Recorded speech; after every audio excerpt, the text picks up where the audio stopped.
Number 16, how would people refrain from being lazy? I think this goes back to the incentive point. Well, I would first of all say that most people's lives have been stolen from them. You're born into this system. You're thrown into education, which really our educational system is about 200 years old at a minimum, actually much longer than that, but it's based on the industrial era.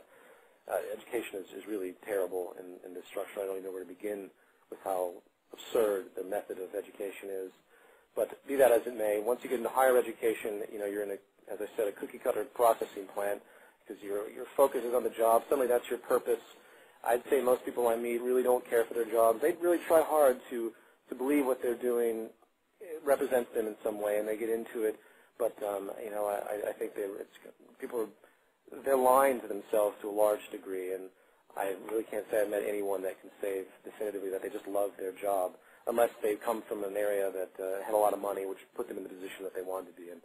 So my point is basically laziness is a rejection of all this stuff that we're forced to do because we have to in order to survive. I think the reason people sit around and watch television is not only because they've been conditioned to do so, it's because they have an emotional problem with the fact that they're a slave to the system. They're in debt, and I really think it's just a psychological rejection. That's what laziness is. I'm certainly not lazy.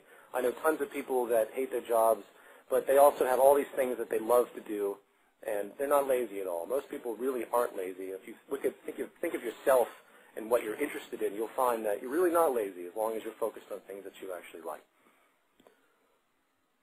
Okay.